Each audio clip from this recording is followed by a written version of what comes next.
¿qué estaba? Ah, sí. No sé si quedó claro el mecanismo de acción de las hormonas, dependiendo de su naturaleza. ¿Sí? Si quieren, porque con esto tenemos que cerrar totalmente el capítulo que va para la tercera prueba. Entonces, si quieren, hagamos un pequeño repaso, ¿sí? De forma rápida, como para que ustedes lo puedan entender. Cuando hablamos nosotros de hormonas esteroides, ustedes enseguida tienen que tomar en cuenta todas las características bioquímicas que tienen estas hormonas. Primero, son derivados del colesterol, por lo tanto son lípidos, por lo tanto son liposolubles. Por lo tanto, no pueden viajar solos en la sangre, necesitan moléculas transportadoras. Por lo tanto, sus receptores son internos. Al poder atravesar membranas, tienen receptores citoplasmáticos nucleares. No es memoria, simplemente es leer. Le pueden agregar a otras características más, por ejemplo, que son termoestables, que son, pueden ser administrados por cualquier vía, es decir, todas las características que ya hemos visto. ¿De acuerdo? Pero para el mecanismo de acción me interesa las primeras que liposolubles, no pueden viajar solos en la sangre, receptores intracelulares. Esas características deben tomar en cuenta cuando hablamos de hormonas esteroides, derivadas de grasas, de lípidos. ¿De acuerdo? Bien. Entonces, ¿qué es lo que tiene que hacer? Una vez que esta hormona es sintetizada,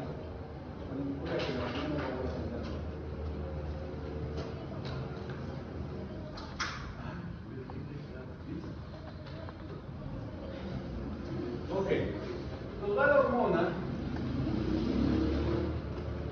más una proteína transportadora, ¿sí? Es decir, una lipoproteína. En serio que es bien lógico, no es memoria, ¿no? Es algo que si ustedes entienden, lo pueden decir, no es grabarse de memoria. Entonces, si esta es una hormona lípida, pues esta tiene que ser una proteína que se pueda unir a los lípidos, es decir, una lipoproteína. ¿Sí ven que es fácil? ¿Sí? Entonces, este complejo viaja por la sangre. ¿Sí? Y una vez que llega a la célula blanco, acuérdense del concepto de hormona, llega a la célula blanco, la hormona se separa de la proteína por reacción bioquímica. ¿Sí? Y esta puede atravesar la membrana. Entonces, atraviesa la membrana y se va a unir a un receptor dentro de la membrana. ¿Sí? Entonces, atraviesa la membrana, ¿sí? Y este va a llegar a un receptor intracelular. Puede ser del citoplasma como puede ser del núcleo. Si es que es en el citoplasma, ¿sí? Si llega al citoplasma, lo que va a provocar es una reacción. Ya otra característica, no necesita segundos mensajeros. ¿Sí? La hormona es el primer mensajero. ¿Sí? Y ella misma va a hacer su acción. Entonces no hay segundos mensajeros en hormonas, hormonas, entonces se me lengua la traba, con la grabación, ¿sí? Hormonas lipídicas. ¿Sí? Entonces, ellos no necesitan segundo mensajero, por lo tanto el citoplasma lo que va a hacer es activación enzimática. Por ejemplo, puede activar una proteínquinasa, puede activar una fosfolipasa, puede activar, es decir, una gran cantidad de acciones. ¿De acuerdo? ¿Sí? Acciones directas. ¿Qué es lo que van a hacer estas enzimas? ¿Sí? Activar factores transcripcionales, por ejemplo. Factores transcripcionales. Para los que todavía no toman biología molecular, la transcripción, ya habíamos visto, puede provocar la síntesis de otra proteína, de una proteína. ¿De acuerdo? Entre muchas cosas más. ¿Sí? Y básicamente, aquí sería el mecanismo de acción de la hormona esteroidea cuando su receptor es citoplasmático. Pero ¿qué pasa cuando su receptor es nuclear? Cuando el complejo hormona-receptor, ¿sí? Que llega acá, su receptor intracelular, es intranuclear, lo que va a hacer es directamente activar factores transcripcionales. Es decir, si el receptor para esa hormona está en el núcleo, va a provocar o división celular o síntesis proteica, ¿sí? Como acción directa de esa hormona. Creo yo que está claro, ¿cierto? Pero esto es abismalmente distinto a lo que sucede con las hormonas proteicas, o las que tengan, ¿sí?, características de proteína. Por ejemplo, las aminas, ya habíamos dicho eso también, ¿no es cierto? ¿Sí? Entonces, las proteicas, cuando yo digo que una hormona es proteica, ustedes enseguida, hidrosoluble, lipofóbica, no puede atravesar membranas, tiene receptores membranales, necesita un segundo mensajero para actuar, porque no puede atravesar membranas, ¿no es cierto? Características bioquímicas de la proteína. Entonces, y como es hidrosoluble, sí puede viajar por la sangre sin necesidad de ningún transportador. ¿Sí? ¿Por qué? Porque es hidrosoluble, entonces viaja por la sangre tranquilamente. No puede ser administrada por vía oral, son termohábiles, le llaman también termolábiles, es decir, que el calor las desnaturaliza. ¿Sí? ¿Sí está claro? Entonces, miren, nada de eso es memoria, todo eso es entender por eso las características finales. Y estas son características de cualquier proteína, se ha dicho el paso, no solo de las hormonas proteicas, de cualquier proteína. Una enzima tiene exactamente las mismas características. ¿Por qué? Porque es una proteína. Entonces son características bioquímicas, no son características endocrinológicas. No sé si espero no les haya hecho bolas. ¿Sí está claro, verdad? Ok. Como no puede atravesar la membrana, entonces esta a fuerzas tiene que unirse a un receptor de membrana. Entonces aquí sigue uno de dos caminos, ¿sí? O en realidad puede seguir los dos caminos, pero eso ya lo hablaremos cuando hablemos de hormona por hormona, ¿de acuerdo? Pero aquí, para estudios ahorita académicos, puede seguir uno de dos caminos. El primer camino es que esta unión de la hormona con su receptor activa una proteína G. La proteína G está dividida en dos subunidades, o sea, bueno, está conformada, digamos así, por dos subunidades, unidad alfa y unidad beta. Y una de esas subunidades va a activar una fosfolipasa. La fosfolipasa C, para ser exactos. Esta fosfolipasa C, como su nombre lo indica, fosfolipasa, va a actuar en los fosfolípidos de la membrana. Todo lo que estoy escribiendo de forma horizontal, estoy en la membrana, ¿sí? Y va a dividir al fosfatidilinositol difosfato, es decir, al PIP2. Lo divide en dos, ¿sí? Lo parte prácticamente. Y lo va a partir en diacilglicerol y en inositol trifosfato. ¿Sí? Da PIP3. Estos son los segundos mensajeros de este mecanismo de acción. ¿Sí está claro? Entonces, ¿qué es lo que hacen estos? No es DAC, es DAC, la G, ¿no? Es DAC, ¿ya? ¿Qué es lo que van a hacer? Por ejemplo, el DAC va a activar proteínasas, fosfolipasas y demás cosas. ¿Sí? Factores de expresión, por eso dejé una flechita acá, no crean que lo hice de loco. Puse aquí una cosa, porque aquí también puede actuar activando factores de transcripción directamente. Es DAC. ¿Qué hace el IP3? Apertura de canales para calcio. Incrementa calcio dentro de la célula. ¿Sí? Es característico del IP3. ¿Dónde hace eso? En la membrana puede ser de la mitocondria como en la membrana celular. Si hay calcio en el núcleo celular, hace que ingrese, básicamente. ¿Para qué sirve todo eso? Ya lo vamos a ver cuando hablemos hormona por hormona. Hasta aquí me interesa que esto se entienda. Pero el otro camino de una hormona proteica, ¿sí?, cuando se une a su receptor, es que también puede activar a una proteína G. ¿Sí? Pero esta proteína G no activa una fosfolipasa, activa otra enzima. ¿Sí?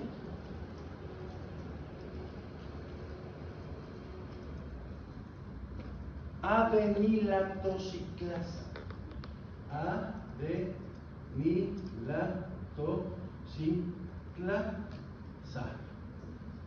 A la adenilatoxiclasa. ¿Qué hace la adenilatoxiclasa? Hace que el ATP, que está en la célula, por eso está aquí ingresó la célula, ¿sí?, el ATP se transforme en AMP cíclico. Por eso se llama adenilatoxiclasa, porque lo hace, tiene una conformación estructural cíclica. El ATP, ¿qué significa ATP bioquímica? Adenosín trifosfato. Se desfosforaría dos veces. Nos queda adenosín monofosfato cíclico, adenilatoxiclasa. Esa es la enzima que va a actuar en este mecanismo de acción. Aquí el segundo mensajero sería entonces el AMP cíclico. ¿Sí? El AMP cíclico en este mecanismo es el que va a realizar activación de enzimas, activación de factores transcripcionales y demás. Es decir, la acción biológica de la hormona. Por lo tanto, este es el segundo mensajero. Para que quede claro, el primer mensajero va a ser la hormona. El primer mensajero va a ser la hormona. ¿Sí? El segundo mensajero, en el caso de las proteínas, es el que le va a dar haciendo la acción en proteínas. Porque en grasa no es necesario, atraviesan la membrana y hacen la acción ellas directamente.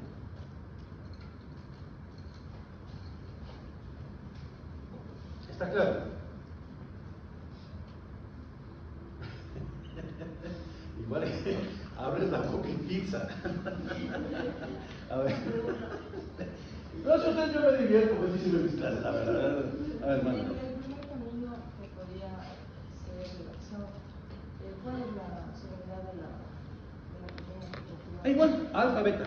Sino que esto, claro, aquí cuál sería, bien, y muy buena pregunta la de la compañera, a ver, ¿cuál sería lo que marca qué mecanismo de acción utiliza la hormona? A ver, imaginen un poco, vamos a ver qué tan imaginación tienen, ¿sí? ¿Cuál sería la diferencia? Porque los dos dicen hormona y proteína G. ¿Cuál sería la gran diferencia? Dilo. Bien, ¿cuál encima? Acá fosforicoide. ¿Qué es una enzima bioquímicamente? Bioquímicamente, estructuralmente, ¿qué es una enzima? Es una proteína. ¿Cómo se sintetizan las proteínas? Exactamente, con la expresión genética. Eso significa que esta célula tiene los genes para esta enzima y esta célula tiene los genes para esta enzima. Así de sencillo. ¿Sí ven que es maravilloso? Es fabulosa la fisiología.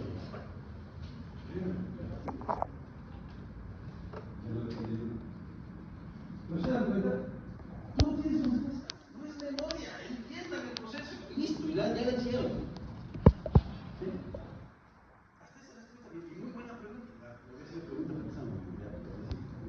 Pero ¿cuál es la A o la No, la beta siempre va a ser. La beta sí. En los dos casos. En los dos casos. Porque siempre esa va a ser la subunidad característica de la proteína. De lo contrario, no sería proteína G, sería otro tipo de proteína. Y es más, sí hay otros tipos de proteínas, pero ya lo veremos eso cuando hablemos de diferentes receptores secundarios, ¿no? Cuando analicemos el ahí vemos diferentes. Pero eso es lo que quiero que se grabe de forma general, porque esta es la definición general de las que son empíricas y de las que son proteínas. ¿Sí? Acuérdense que este es un mecanismo y este es otro mecanismo. Es más, hay un tercer mecanismo. Yo creo que con eso estamos bien. ¿No es cierto? Hasta aquí es el examen.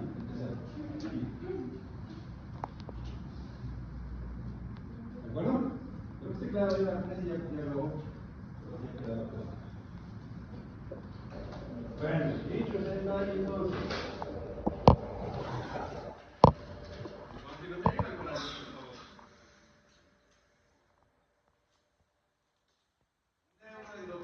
Esto ya es para el cuarto examen. ¿Bien? Fíjese en el sílabo, sí, ahí está el sílabo. No me estoy inventando. ¿De acuerdo? Bien, entonces neuroendocrinología. Ok, este ya es un trabajo bastante interesante porque estamos uniendo los dos sistemas que estamos estudiando. Ya estudiamos uno, sistema nervioso, y ahora el sistema endocrino. Y los vamos a unir. Yo les había dicho, el sistema nervioso, que muchos de los controles del sistema, en este sistema, están dados por hormonas. Entonces es lógico comenzar con el neuroendocrinología. ¿Bien? ¿De acuerdo? Ya. La neuroendocrinología está dominada, está gobernada en el organismo por el hipotálamo. Todo el mundo habla del hipotálamo, ¿no es cierto? ¿Qué es el hipotálamo? Pequeño órgano de diacencia, situado al sur del ventrículo, que tiene funciones neuronales importantes para la supervivencia del organismo. Eso dice todo lo mismo. Si ustedes quieren tomarle fotos y demás, háganlo ya. Pero en realidad esto a mí, sinceramente, no me interesa. Pero lo debo decir porque pues, de algún lado quise el hipotálamo. El hipotálamo lo único que me interesa que ustedes entiendan es que es parte del sistema nervioso. Es la parte endocrinológica del sistema nervioso. Eso sí, quiero que se grabe. ¿De acuerdo? Bien. Entonces, cuando ustedes agarran un libro, ven esto, ¿sí? Tómale foto, porque lo más chistoso va a ser es que esto está mal. Tomen, bien hecho, para mucho más. Ni siquiera que uno termine de. Bueno, Jorge, no es que esté mal, sino que en realidad no es completa. Porque el hipotálamo en realidad es como este cuarto, ¿sí? Pero todos los libros dibujan algo así. Para hacer esquemático de que están los núcleos de hipotalámicos y demás. Estoy seguro que esto lo debieron haber visto en algún lado. Cuando vieron biología en su escuela, cuando en la secundaria, no sé, los primeros años de la universidad. En algún lado debieron haber visto el hipotálamo y debieron haber visto algo parecido a este gráfico, ¿sí? Que no es completo, insisto. ¿Por qué? Porque a pesar de que aquí están todos los núcleos, o sea, efectivamente se sirve, porque usted puede decir del área molecular, embriótico y todo lo demás, que son muy importantes, en realidad esto puede confundir al estudiante. ¿Por qué? Porque el hipotálamo es como un cuarto como este, ¿sí? Un cuarto como este, donde hay paredes, ¿sí? Y donde en el centro hay un espacio, que no es vacío, es un espacio de ahí, ¿sí? Y cada uno de estos núcleos, que están formados por somas, pero no hay que explicar eso, ¿sí? Se van a ver, por somas, tiene una replicación al otro lado. Por ejemplo, si aquí estamos viéndolo del lado izquierdo, es decir, que el individuo está mirando hacia la izquierda, al otro lado hay una imagen similar, pero al revés, ¿no ves? Y en el medio hay un vacío, algo parecido a esto. Ahí está. Ese sí es un hipotálamo mucho más real, ¿sí? Y nadie lo discute a veces en clase, ¿no? Pero es contente. Miren esto que es lo que se ve con los núcleos de aquí, es donde está, si ven que está un vacío y los núcleos se repiten. ¿Sí? Los núcleos se repiten. Entonces hay dos núcleos para replicar, dos núcleos subópticos, dos núcleos actuales, dos núcleos. O sea, porque en realidad es un órgano hueco. Y aquí hay un líquido. ¿Qué viste es esta? A ver, la anatomista, tienes que pasar la anatomía, ya estamos en la orilla. ¿Qué viste es esta? Un alumno una vez dijo vista aérea. Y la verdad es que no encontré fallas en su lógica, que estamos viendo desde arriba, ¿no? O sea, pero, ok, como no es un corte, le voy a dar la razón, vista aérea. En ningún libro de anatomía está aceptada esa vista, pero en realidad, como le digo, no hay fallas lógicas, ¿no? Porque no hay un corte, en realidad estamos viendo el lugar entero. Pero bueno, así es como en realidad es el hipotálamo. Con las paredes llenas de núcleos formados por somas. Y ven que está más bonito el concepto que el primero que se usé, porque es mucho más fisiológico, mucho más práctico. Entonces, aquí claro, y nosotros lo que vemos en los libros es de esta forma, o sea, lo vemos de un lado, una vista lateral de ella. Y aquí tenemos los diferentes núcleos. Como les digo, ya lo vamos a ver esto más adelante. ¿Sí? Hay un cuadro muy bonito que tengo ahí para que ustedes lo aprecien. Ok. A ver. Sí, porque la secreción, buena pregunta, estaba esperando bastante que me hagan esa pregunta. Porque en ese espacio es donde van las secreciones de esos núcleos. ¿Sí? Y luego se van hacia la evidencia media dependiendo del núcleo. Chévere pregunta. Muy bien, significa que me estás tomando de presentarte. El último, yo pensé que hacer una tarea y resulta que sí me está pidiendo. Ok. Entonces, aquí tenemos las funciones del hipotálamo. ¿Qué es lo que hace el hipotálamo? Regula apetito, sed, conducta sexual, enamoramiento. Si ustedes ven a alguien y comienzan a sufrir y dicen, no, es el hipotálamo, no es él, es el hipotálamo.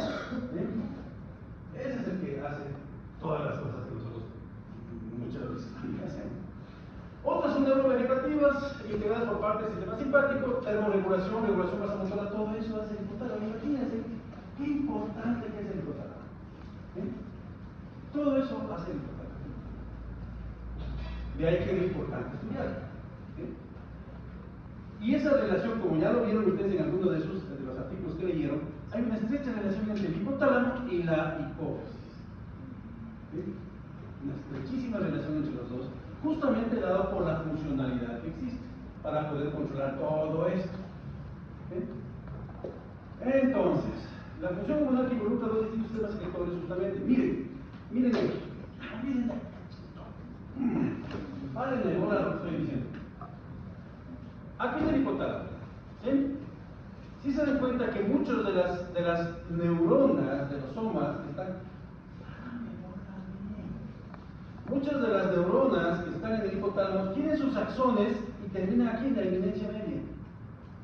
Pero otras, si se dan cuenta que sus axones son tan largos que terminan directamente en el hipotálamo. Esto que acabo de decir es fundamental. Es importantísimo para entender el funcionamiento neuroendocrinologio. ¿Sí? Entonces aquí sí podemos ver lo que dice la literatura aquí. Miren, existen el hipotálamo hipófisis posterior, esta es la hipófisis posterior, son hormonas neurohipofisiarias. ¿Por qué? Porque prácticamente las hormonas que son liberadas aquí están sintetizadas en el hipotálamo. Pregunta de examen anterior: ¿cómo se nutría una célula? Mediante una neurona, mediante su soma. Porque el soma era el que sintetizaba proteínas, el que tenía organelos, el que tenía mitocondrias, el que tenía. Todo eso lo dije en clase. Entonces, ¿qué hace la función del célula? El soma. Entonces, estas hormonas se sintetizan en el soma y tienen que viajar por todo el axón y se liberan aquí.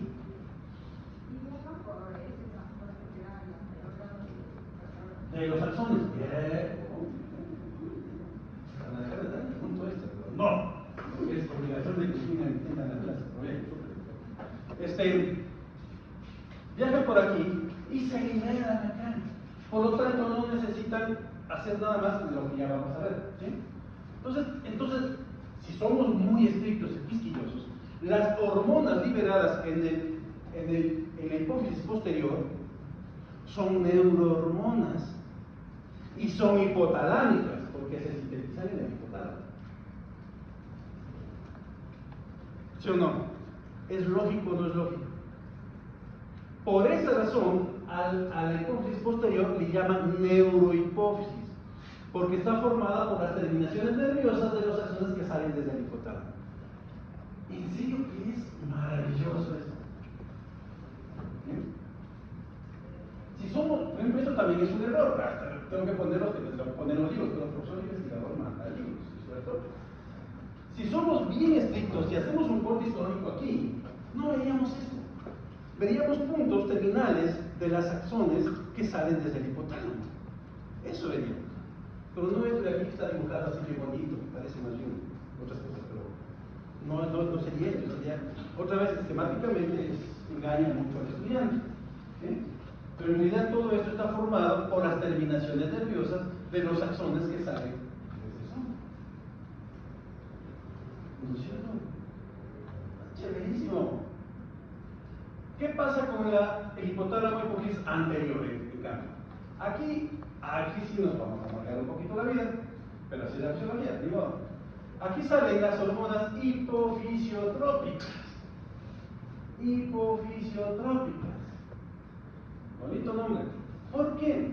Porque aquí los axones no llegan hasta la hipófisis, sino que solo terminan en la eminencia media. ¿Qué hay aquí? ¿Sí ven esto? Esto se le conoce como sistema porta.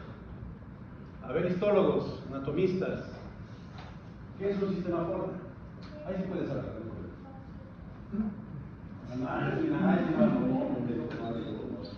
¿Qué es un sistema porta? ¿Alguien se por ahí? Ya, ¿cuál es la anatomía? ¿Cuál es la funcionalidad del sistema porta? ¿Cuál es la funcionalidad? ¿Cómo funciona un sistema porta? ¿Cuál? Digo, aquí para hacerlo. Seguro que nos vamos a apurar. No, mentira, no nos vamos a apurar. No nos vamos a apurar, seguro. Solo lo hablo. El sistema porta, la característica es que su sangre, o sea, es un circuito cerrado. Su sangre no se mezcla con la sangre periférica. Esa es la característica del sistema porta. Existen varios sistemas portas en el organismo. Varios. ¿Sí? Este es uno. El sistema porta hipotalámico hipofisial. Lo cual es una cosa también interesantísima desde el punto de vista clínico. Si este es un sistema porta cuya sangre no se mezcla con la sangre periférica, a ver, ¿cuál era la hormona hipotalámica que te dije? se llama? CRH, la hormona liberadora de la cortisol. Si yo te tomo una muestra de sangre periférica, ¿podría evaluar los niveles de CRH? Ustedes jamás pueden ver una orden clínica donde estén viviendo alguna hormona hipotalámica, porque no se encuentra en la sangre periférica. ¿Sí? Por lo tanto, ustedes jamás, si hay algún médico por ahí, medición de CRH porque el perito está estresado, regresen a la escuela, ¿no? A estudiar fisiología, ¿no? Está perdido. Ninguna hormona hipotalámica, hipofisiotrópica, ¿sí?, va a pedirse en el sistema periférico. Ninguna.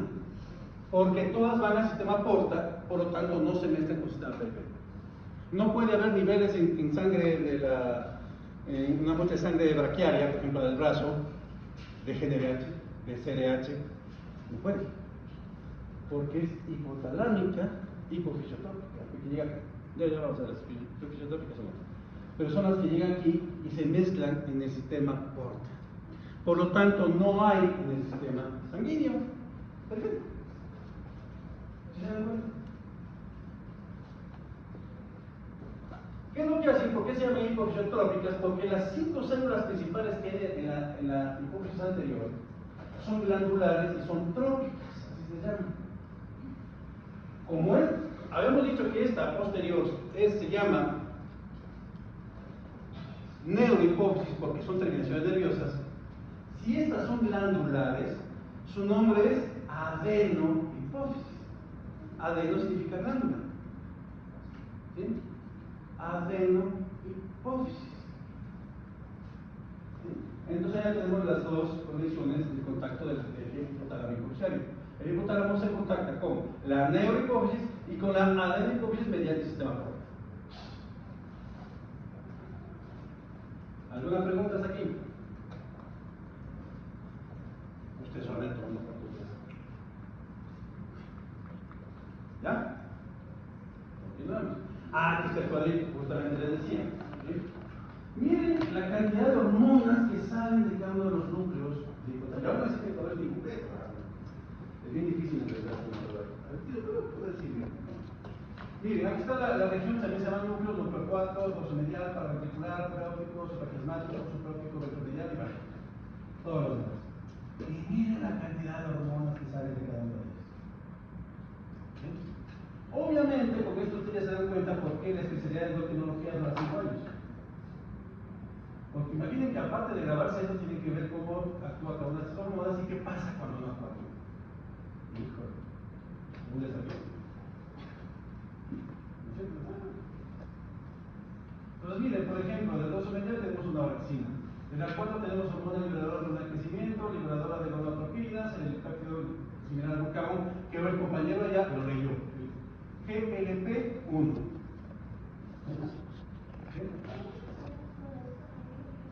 Claro, y de memoria. No me interesa a mí las hormonas. Respira. No me interesa que se grabe esto, no me interesa. Pero sí me interesa de las hormonas que vamos a estudiar, porque no todas estas las vamos a estudiar, no estamos haciendo especialidad de endocrinología. Pero sí me interesa el origen de las hormonas que sí vamos a estudiar. Simplemente este cuadro, como les decía, es para que ustedes se den cuenta de lo complejo que es. Y esto solo es neuroendocrinología. O sea, no es la única, el único sitio donde hay hormonas. Ya vamos a estudiar los demás. ¿Sí? Pero miren lo complejo que es. De todas maneras, tranquilos. No voy a poner eso. Ya me imagino yo un cuadro así lleno. ¿Chistoso no? No es mala idea. No voy a hacer eso. No.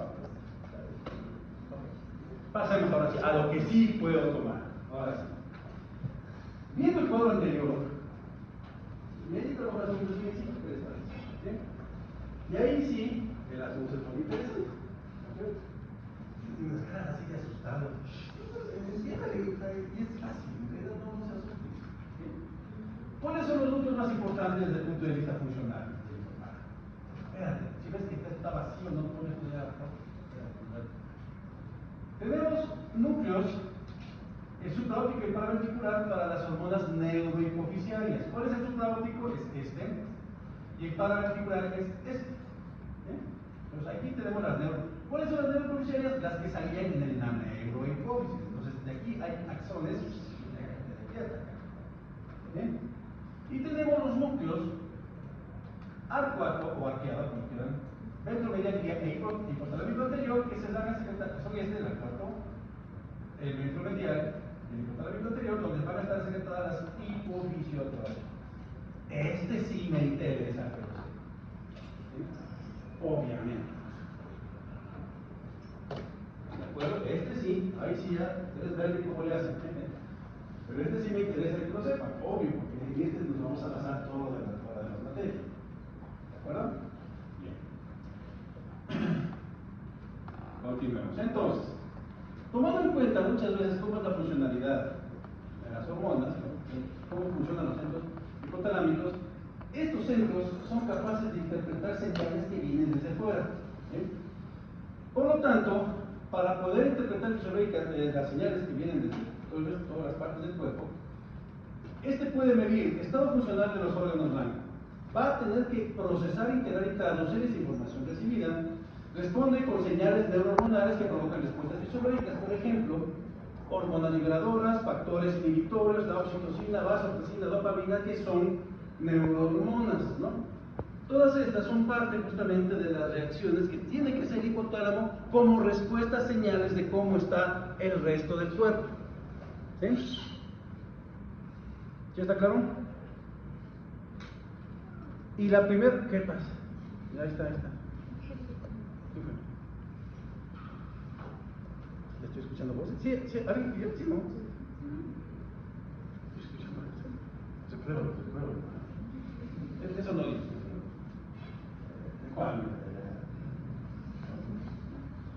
Híjole, pero ¿cómo ha sido efectivo la amenaza de una clase bien tranquila?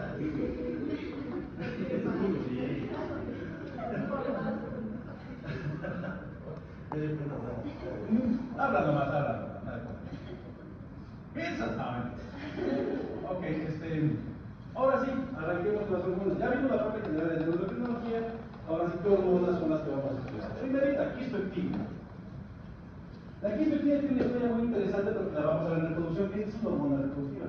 Pero fue descubierta originalmente como parte de las defensas que tiene el cuerpo para frenar el crecimiento de tumores, especialmente de metástasis. Por eso es que al inicio, en 1997, cuando fue descubierta por Lee y sus colaboradores, esta hormona se le llamó metastina. Pero después resultó que en realidad la quistoactina es sintetizada y secretada en el hipotálamo. ¿Sí? Y tiene esta estructura en diferentes especies. No quiero que se graben esto, cuidado. O sea,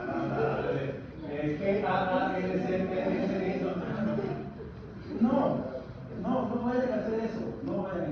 ¿Por qué razón puse esto? Por lo siguiente. Si se dan cuenta que aquí tenemos diferentes especies, ¿no es cierto?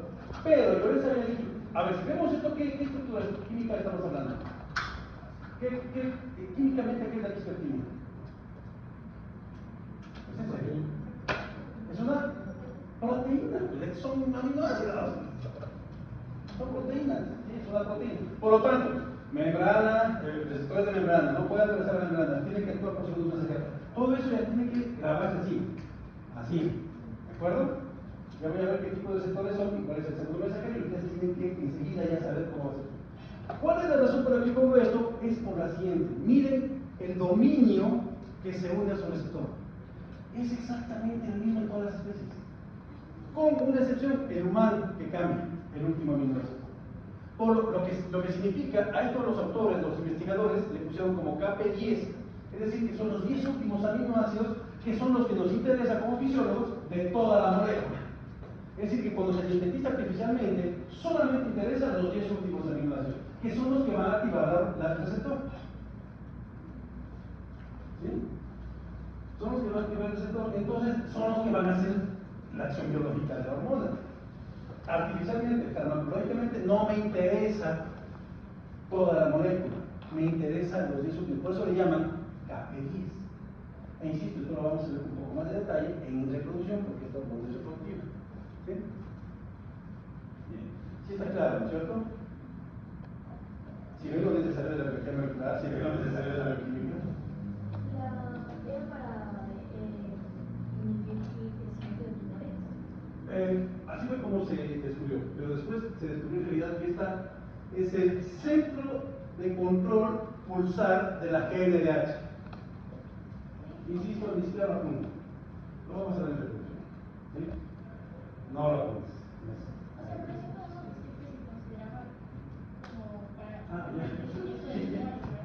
¿Otra vez, perdón?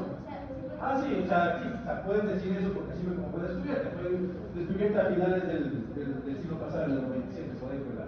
Sí tengo el artículo del descubrimiento. ¿Y saben por qué hay que ver el nombre? El gen, otra vez, es una proteína, ¿cómo se sintetiza? Por expresión genética. El gen le pusieron KISS1, eso. No es el grupo de rock. Porque el grupo de rock es Nash, Santa Service, eso no, es KISS. ¿Ves? ¿Pero por qué? Porque los laboratorios donde estudiaron esto estaban cerca de Hershey. Y Hershey es donde están los famosos chocolates KISS. En honor a ellos, le pusieron KISS.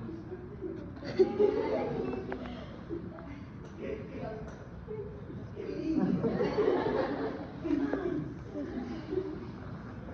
Pues es la extraordinariedad. Así fue. ¿Cómo no tengo idea de historia así para poner nombres científicos? Hay una de una rana en Colombia que es. No, ¿verdad? Ponle pausa, Presi. Ponle pausa a lo que estoy grabando. Se llama, cuando le descubrieron, un autor le dijo: oye, es una rana nueva, ¿cómo le ponemos? Idea. Dice, se llama Idea, búsquenlo. Por eso no estoy diciendo más palabras, búsquenlo. Es una rana de descubrimiento en Colombia. Y así se llama. ¿Cómo se llama? Rata.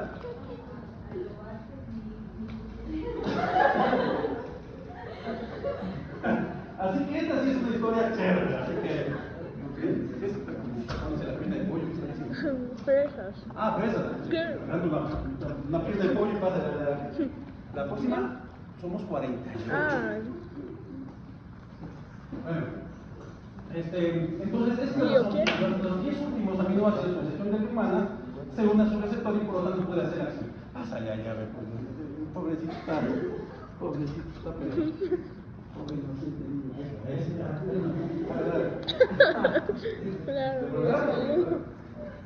bueno, entonces continuamos. Ahora, escucha el play. ¿Cómo fue descubierto? Resulta que las neuronas donde se sintetiza la quispeptina también sintetizaban otras sustancias más. ¿Sí? Otra vez, una historia chévere. Resulta que las mismas neuronas que sintetizan quispeptina, ¿sí? K-quispeptina, también sintetizan neuroquinina, N, y dinorfina, D, Y. Y se les llama neuronas cándida. Así mismo es. Entonces ahí está, neuroquinina, quispeptina y pataquilaridorfina. Ahí está, CAN, neuronas CAN. Como dulce en inglés. Neuronas CAN. Quispeptina, neuroquinina y dinorfina. Estas neuronas son las que controlan a las neuronas de la GNRH. Y insisto, esto es muy relativamente nuevo. ¿Sí? Ya voy a mandar una diapositiva aquí cuando veamos la GNRH antigua, que era lo que se pensaba en el función de la GNRH. Y actualmente ya sabemos que son estas neuronas. Las neuronas Candy actúan en diferentes partes de las neuronas del GNRH y la controla el pulso. Por esa razón se le conoce como el controlador, o sea, el control de pulsos de la GNRH. Lo que les decía, pero insisto, eso lo vamos a hacer en el caso de que no hay problema. ¿Sí? ¿Sí está claro? Miren, aquí tenemos todavía más neuronas que también secretan corteza. Esta se llama propio melanocorticotropina. Son otro tipo de neuronas, ya vamos a ver más adelante, obviamente. ¿Sí? Y la unión con otras neuronas, el núcleo 4, el preóptico, este por ejemplo es un núcleo que solamente hay en ratones. ¿Sí? El ABPB, que se llama. ¿Ya lo lograron? ¿Dónde está? ¿Dónde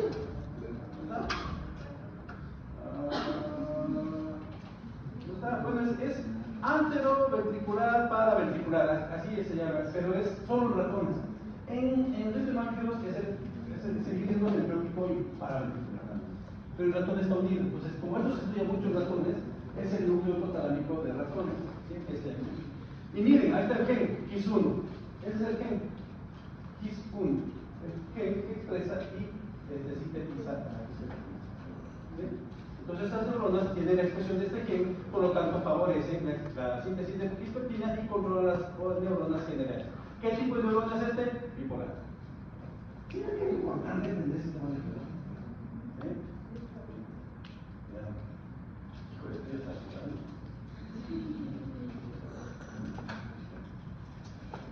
Y este es el que me gusta más. Insisto, vamos a hablar de quispeptina más profundidad en reproducción, pero miren, aquí tenemos quispeptina, neurona de quispeptina salen del preóptico. Y aquí tenemos el preóptico actúa sobre el soma de las neuronas en GNRH y el arcuato actúa sobre el axón. Entonces, esta la estimula y esta la puede llegar a inhibir dependiendo del feedback negativo que pueda haber en el sitio donde actúa. ¿Sí? Puede ser en ovarios, puede ser en testículos. Por eso es que está actualmente, a pesar de que fue descubierta como una antimetástasis, actualmente es considerada como un control reproductivo.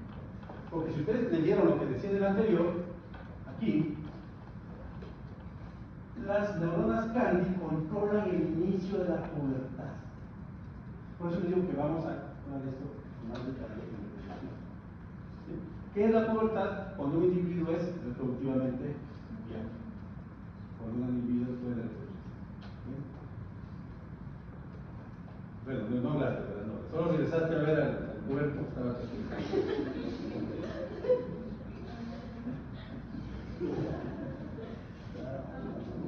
No quieres ser serio, no me deja. Ok. Entonces, miren, aquí tenemos las neuronas Candy que están controlando a la GNRH, es decir, al centro de control de la reproducción. ¿Sí? Y miren, esta es una fotografía de un libro de reproducción antigua, donde resulta, si ustedes se dan cuenta, existe una retroalimentación de estrógenos, ¿sí?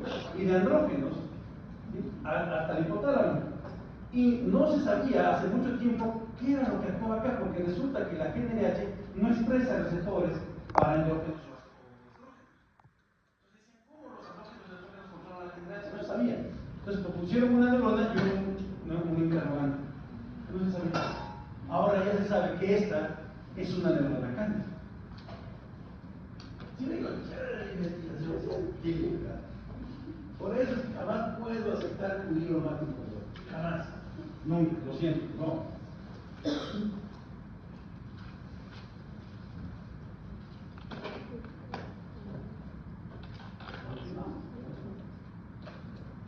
Después de la quispeptina, que como les digo es una hormona bastante diferencial, tenemos a las hormonas liberadoras en el hipotálamo. Este cuadrito sí es importante. Sí lo es. Ni me estarán preguntando nada. Sí, pero no esta secuencia, no me interesa la secuencia. Me interesa esto. ¿Sí? Aquí está la famosa CRH, que dijo la compañera en su artículo, es la hormona liberadora de corticotropic releasing hormone. ¿Sí? Por eso se llama CRH. ¿Sí? TRH, thyrotropic releasing hormone. ¿Sí? GnRH, gonadotropin releasing hormone. ¿Sí? GHRH, growth hormone releasing hormone. Es decir, hormona liberadora de hormona de crecimiento. ¿Sí? Estas son las hormonas liberadoras, ¿sí? Que se sintetizan y se secretan en el hipotálamo. Obviamente las debemos estudiar todas y cada una de ellas. ¿Sí? ¿De acuerdo? Se siente una paz, ¿verdad? Ok. Arrancamos. GnRH, hormona liberadora de las gonadotropinas. Este es el factor del cerebro que dirige todo el eje reproductivo. Cuando hablamos del eje siempre vamos a hablar una parte del sistema nervioso, una parte del hipotálamo, de la hipófisis y una parte de una glándula. En el caso del eje reproductivo, sería sistema de hipotálamo, NDH, hipófisis, gonadotropinas, y las gónadas, es decir, testículos u ovarios.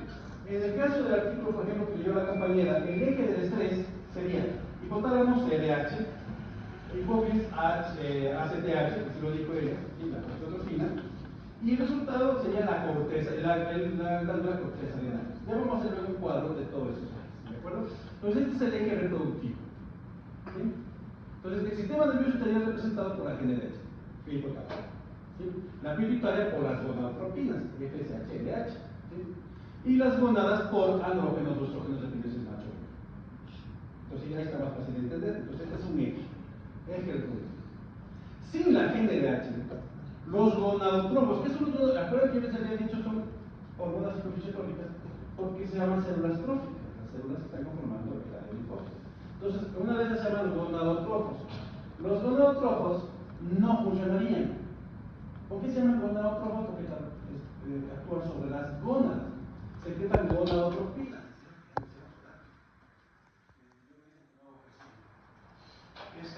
Las gonadotropinas actúan sobre las gónadas y esta tampoco funcionaría. Es decir, que si no hay GNRH, no hay reproducción. Cuando dicen muchas veces en algunos memes, en algunos chistes, que la reproducción está aquí, tienen toda la razón. ¿Por qué la GNRH? Toda la razón. La funcionalidad de estas células que producen GNRH puede ser influenciada por muchos factores. Hormonas gonadales, estrés, nutrición, estacionalidad. Pero aquí yo le agregaría ¿qué cosa? Carne. Pero resulta que la nutrición, la estacionalidad, el estrés y hormonas gonadales están actuando sobre neuronas carnes. ¿Sí? Acuérdense de esto. Aquí está, por ejemplo, hormonas gonadales. Actúan acá y estas controlan acá. ¿Y se dan cuenta?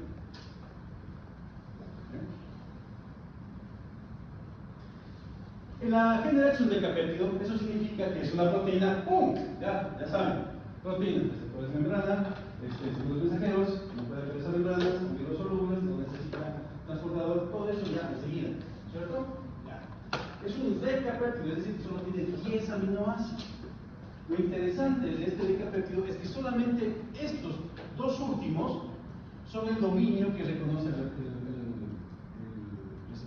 Por esa razón, es que la hormona, la GNRH que se vende en el mercado, que existe en el mercado, solamente necesita tener estos dos aminoácidos. Y por eso es que esto puede, miren, por ejemplo, ahí está, las 10 de todas las especies. ¿Sí? Entonces, como estas dos son lo mismo en todas las especies, y este es el dominio que se une a su receptor, esta GNRH comercial actúa en todas las especies.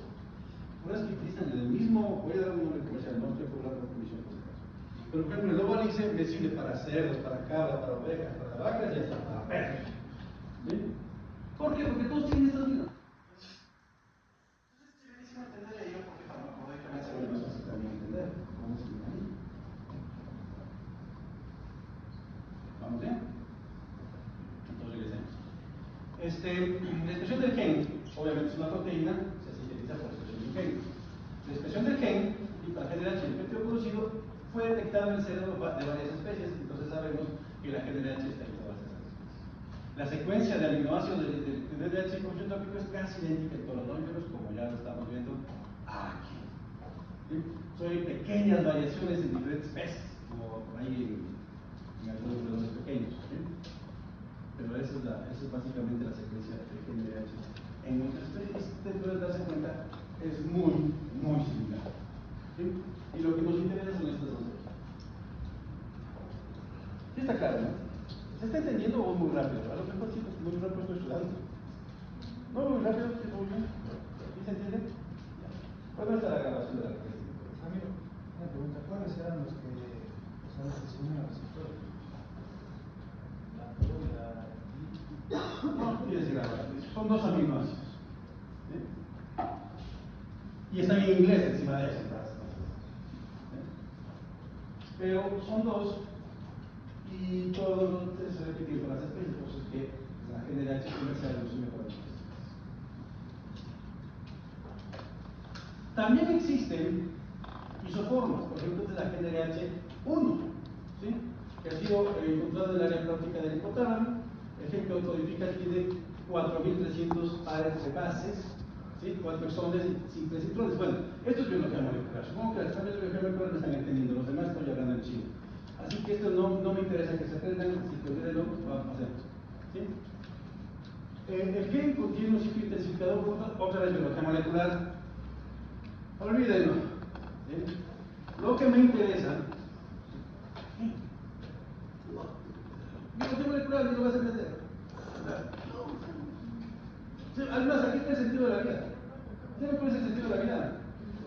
3' a 5'. Ahí está el sentido de la vida. Quienes toman biología molecular me están entendiendo. ¿Sí? Si les preguntan cuál es el sentido de la vida, ahí está.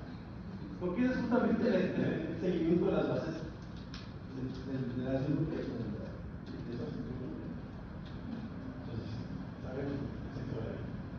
Ok, bueno, pues ahí tenemos la transición y todo. Miren, cuando se sabe biología molecular se puede entender esto. Okay. Las neuronas secretarias de GNRH se proyectan a la zona externa de la eminencia media. Esto sí me interesa que sepan. ¿Sí?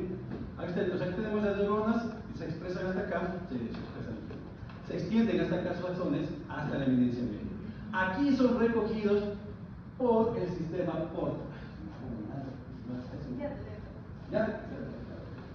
No me agarraste el estoy sudando, ¿no? Cada capítulo voy a poner un médico veterinario, yo no chico. Ok, entonces, estas terminaciones nerviosas se van a terminar en las posibilidades de los capilares sanguíneos del sistema porta, y de esa manera la GNRH puede llegar a la adenoides. Entonces, repito, pregunta de examen: ¿puedo tomar una muestra de sangre y medir niveles de GNRH? No. Si pregunto por qué, espero que sepan por qué. ¿Por qué? Ok, pero ¿qué hace el sistema porta? No se mezcla la sangre con la sangre periférica, su sangre con la sangre periférica. Esa es la razón. ¿Sí? Esa es la razón. La sangre del sistema porta es un circuito cerrado. Su sangre no se mezcla con la sangre periférica. Por lo tanto, jamás puedo yo medir niveles de GNRH en una muestra sanguínea tomada en la cefálica, o en la safena, o en la yugular, en la que sea. ¿Sí? Nunca, jamás. Para medir eso tendría que tomar una muestra de sangre de aquí. Que se han hecho estudios, claro que sí. Pero, obviamente, solo para experimentos, no es práctico. ¿Bien? ¿Ok? Bien. Esto ya lo vimos, ahí está una. ¿Qué les parece este posterior? Allá cuando uno sabe, te das cuenta que estos esquemas son terribles. Pero sirven como para poder ver la extensión de los axones. Entonces, en general, solo llega hasta aquí y el resto ya lo hace por sí. Como es una proteína, no necesita transportador, puede viajar por la sangre tranquilamente. ¿Sí? Los receptores para GNRH son el primer sitio sobre el cual el sistema nervioso interactúa con el sistema endocrino para regular la reproducción. Como es una neurohormona, secretada por neuronas, actúa sobre células de una glándula endocrina, que es la glucosa. Por esa razón digo que este es el primer sitio donde interactúa el sistema nervioso con el sistema endocrino. Se une el neuroendocrino con el endocrino. ¿Sí se entiende? Tengo una pregunta. Por ejemplo, el medicamento Beterovir, que es a base del GNRH, por ejemplo, eso se le aplica a la vaca muscular cuando tienes problemas para la concepción o todo eso. Entonces, ¿cómo sabes cuándo comer si es que solo puedes tomar estas cosas? Muy buena pregunta, porque para eso necesitas saber el ciclo vital. Para eso necesitas saber el ciclo vital, porque lo único que hacemos cuando hacemos nosotros una sincronización es engañarle al organismo. Estamos poniéndole cuando el organismo normalmente debería secretar, ahí debemos secretar. Ahí debemos aplicar nosotros. Pilas con la grabación. ¿Sí? Ahí tenemos que aplicar, entonces para eso necesitamos entender fisioterapia. ¿Qué lo vemos?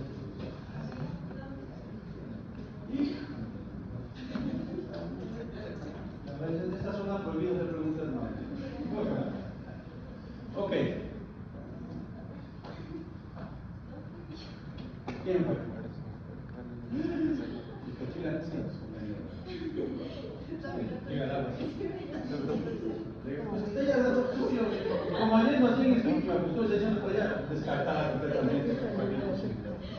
Ok, entonces, ¿cuáles son las acciones de la generación? Es lo que nos interesa, ¿no es cierto? Vamos a ver. Es la síntesis y secreción de las gonadotropinas, es decir, la síntesis y secreción de LH y FSH. LH, hormona luteinizante, luteinizing hormone, FSH, hormona estimulante de folliculogénesis stimulant hormone. ¿Sí? Estos son las gonadotropinas, es decir, estas son las hormonas que gobiernan y dominan la reproducción. Como se llaman gonadotropinas, actúan en las gónadas, es decir, en hembras, ovarios, en machos, testículos. Y por ejemplo, en el caso, cuando los partos generales de las vacas que comparten los genes, Cuando es macho y hembra. eso. Si son gemelas del mismo sexo, no. Son hombres. Entonces, en el caso de que el macho, o sea, ahí. Cuando habrá intercambio de estas, podría haber. Pero esa no es la razón. Eso lo vamos a ver. Ya me dieron a mí el nombre de patología reproductiva y patología especial, así que lo vamos a ver. O sea, que no tiene nada que ver. Sí, pero no es la principal causa. ¿Sí? Más bien el asunto es genético. Bueno, es que son teorías, ni siquiera todavía es muy claro. Entonces vamos a ver la teoría humoral, que sí tiene que ver con hormonas, y la teoría celular, que tiene que ver con hormonas. Pero eso lo veremos en patología, ahorita no. Ahorita me interesa es esto, ¿no? Más bien la patología relacionada a esto están los quistes ovarios. ¿Sí? Cuando no hay una secreción normal de GnRH, no hay ovulación. Entonces, el folículo tiene que crecer y se vuelve un quiste. Entonces, cuando hay una alteración aquí, definitivamente puede haber quiste folicular. ¿Sí? ¿Perdón? ¿Perdón? Igual, lo mismo, quiste folicular. Lo que pasa es que la que predomina es la TH. Bueno, ahorita vamos a ver. Es algo interesante. Y este es el mecanismo de acción. Entonces, la LDH, como ya les dije, es una proteína, se va a unir a un receptor. Este receptor tiene que ser membranal, 7 dominios membranales, o unir a una proteína que ahí está la beta, ¿sí? Y después de que actúan los segundos mensajeros, que aquí no están, ya lo vamos a ver cuáles son los segundos mensajeros, actúan activando una proteína quinasa, A, proteína quinasa C, y estimulan factores transcripcionales. El MAP es un factor transcripcional. ¿Sí? Entonces, el estimulador, entonces, ¿qué es lo que hace esto? La transcripción para que se entonces, ustedes dirán, pero entonces puede el segundo mensajero. El segundo mensajero, no puede ser que me haya dado la diapositiva. Bueno, el segundo mensajero es el de aquí, que es el IPT, por lo tanto ya saben cuál es el mecanismo. Pero tenía un gráfico. ¿Dónde está ese? Bueno, y así dice el IPT es el segundo mensajero de la GNH, y ya saben cuál es el mecanismo, ¿no? Pero sí tenía una diapositiva con eso. Ok, ¿cuál es la relación de la GNH con la secreción de las gonadotropinas? Esto es interesante. Bueno. O sea, la proteína que pasa toda la versión